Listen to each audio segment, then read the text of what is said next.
ஆண்டவரே உம்முடைய கண்களில் இப்போ எனக்கு கிருபை கிடைத்ததானா என்னை இப்போ நினைக்கணும்.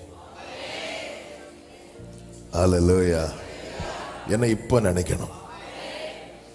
சில பிள்ளைங்க அடம் பிடிப்பாங்க தெரியுமா, எனக்கு இப்போ வேணும், என்னை இப்போ கூட்டிட்டு போகணும். ஆமென். இப்படி மோசே, ஏன்னா அவர் நினைச்சாலே போதும். அல்லேலூயா. ஆண்டவர் நினைத்தால் போதும். நம்முடைய கண்களில் இப்பொழுது ஆண்டவருடைய கண்களில் நமக்கு கிருபை கிடைத்தது, கிடைக்கிறது, கிடைக்கும். நமக்கு தெரியும். அந்த கிருபையில தான் வாழ்கிறோம். கர்த்தர் நினைத்தார். அன்று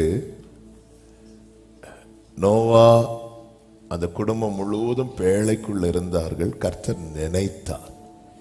கர்த்தர் நினைத்தார்னா அதன் அர்த்தம் என்ன? கர்த்தர் அதுக்கு முன்னாடி மறந்தார். நம்ம அப்படிதான் சொல்லுவோம். ஆமே. மனம் மறக்கல்ல.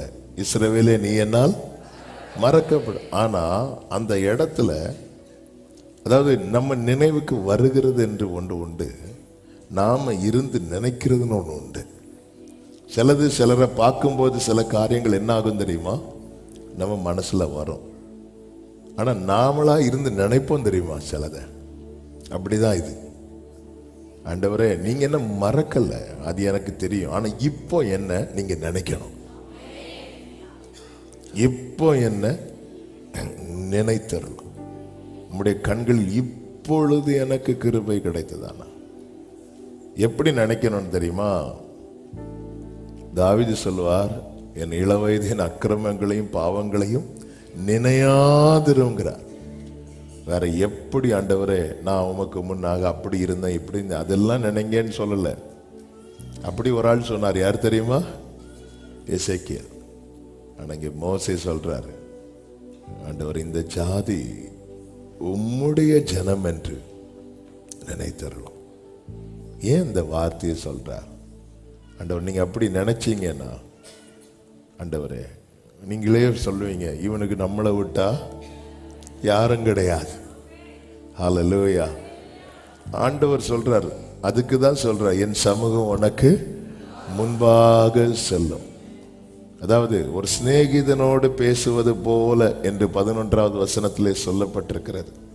ஒருவன் தன் சிநேகிதனோடே பேசுவது போல கர்த்தர் மோசையோடு முகமுகமாய். அப்போ அந்த அளவுக்கு நெருங்கி நெருங்கி நெருங்கி நெருங்கி வந்து, அப்போ பேசிட்டு இருக்கும் போதே மோசே என்ன சொல்றாருன்னா, இப்போ நீங்க என்ன நினைக்கணும். அல்லேலூயா. நீங்க நினைச்சா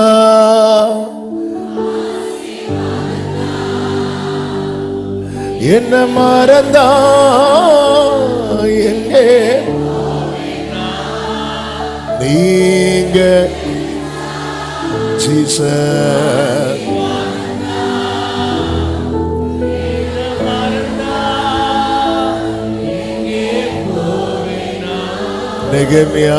நெகேமியா கடைசியில் எப்படி சொல்லி முடிப்பார்னா, எனக்கு நன்மை உண்டாக என்னை நினைத்தருள். அப்ப ஆண்டவர் நினைச்சா நமக்கு என்ன உண்டாகும்?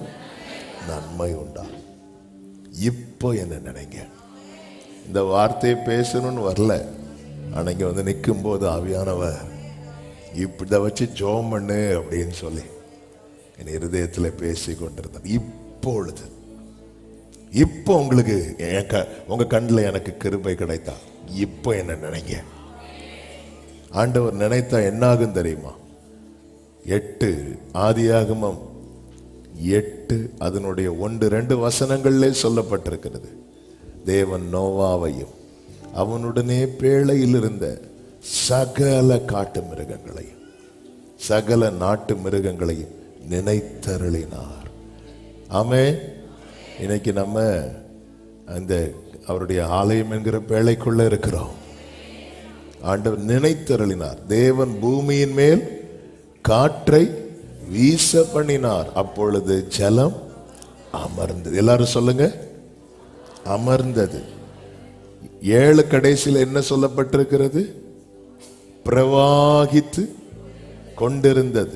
பிரவாகித்து கொண்டிருக்குன்னா வெள்ளப்பெருக்கு, வெள்ளப்பெருக்கு இல்ல, பிரவாகித்து கொண்டிருந்தது. அப்ப ஆண்டவர் நினைச்சிட்டார்னா அதை பிரவாகித்து கொண்டிருக்கிற அந்த தண்ணீரை ஒரு காற்றை அனுப்பி அமர பண்ண முடியும். எத்தனை பேர் வாழ்க்கையில துன்பம் என்கிற கடல் பிரவாகித்து கொண்டிருக்கிறது. இந்த சத்தத்தை கேட்கும் போது உங்க இருதயம் செபிக்க ஆரம்பிக்கட்டும். இப்பொழுது இப்பொழுது இப்பொழுது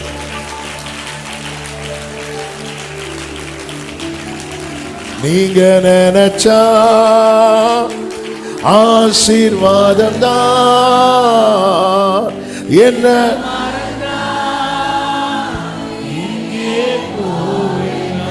ஆமென் ஆமென். நல்ல நல்ல கவனமா கேளுங்க.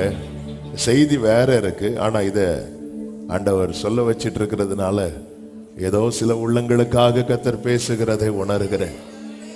ஆமென்.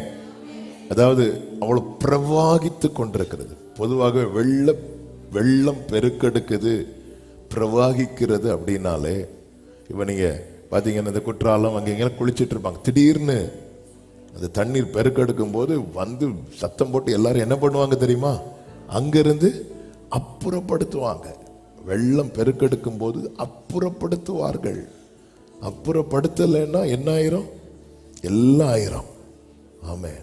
அப்போ அந்த இடத்துல தேவன் நம்மை, அதாவது வெள்ளம் பெருக்கெடுக்கிறது நம்மை அப்புறப்படுத்துவதற்கு தான். ஆனால் கர்த்தர் நினைத்தருளி ஒரு காற்றை வீச பண்ணினார். அப்பொழுது ஜலம் என்ன செய்தது தெரியுமா? அமர்ந்தது. அல்லேலூயா. 107வது சங்கீதத்துல 28-29 சொல்லப்பட்டிருக்கிறது. அப்பொழுது தங்கள் கொந்தளிப்பை 29 நானே வாசிக்கிறேன். கொந்தளிப்பை அமர்த்துகிறார். He maketh the storm a calm. ஆமென். ஸ்ட்ராமா பார்த்து சொல்றார் காம் அப்படிங்கிறார். அமைதியார். அதின் அலைகள் அடங்குகின்றது.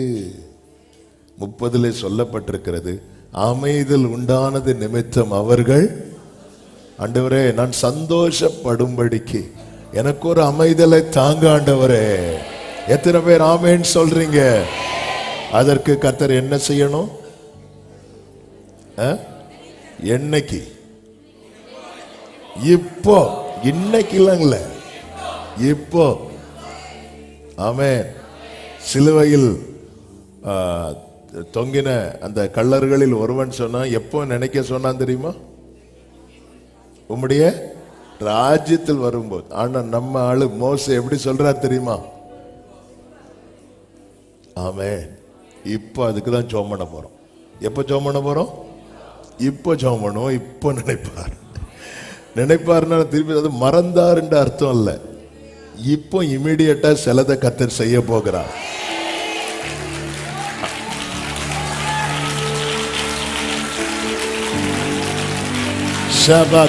என்னைக்கோ அல்ல, என்னைக்கோ அல்ல, என்னைக்கோ அல்ல. இந்த நவம்பர் 15 இமிடியேட்டா ஷலமகதன ரபகடர ஷேரதன லரோ ஷேம்ரதன மமகரா. ஆமென் சொல்லுங்க பார்க்கலாம். ஹல்லேலூயா. ஆமென். அதான் இப்பொழுது கர்த்தருக்கு மகிமை. அந்த ஆதியாகமம் 8:2 எப்படி சொல்லப்பட்டிருக்கிறது? வாசிங்க. ஆழத்தின் ஊற்று கண்களும் வானத்தின் மதகுகளும் அடைப்பட்டது. அதாவது ஆண்டவர் எங்க இருக்கிறார்? மேல இருக்கிறார். அந்த ஜலம் பிரவாகித்தது வானத்திலிருந்து பெய்யப்பட்ட மழையில மட்டுமல்ல, ஆழத்தின் ஊற்றுக்கண்.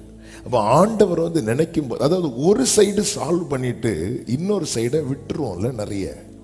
ஆனா ஆண்டவர் வந்து பிரச்சனையை ஹேண்டில் பண்ணும்போது அது அது அது மேல இருந்தாலும் சரி, அது ஆழத்தில் இருந்தாலும் சரி, ஆண்டவர் ஒரு காற்றை வீச பண்ணி கம்ப்ளீட்டா. ஆமென். ஹல்லேலூயா. கர்த்தருக்கு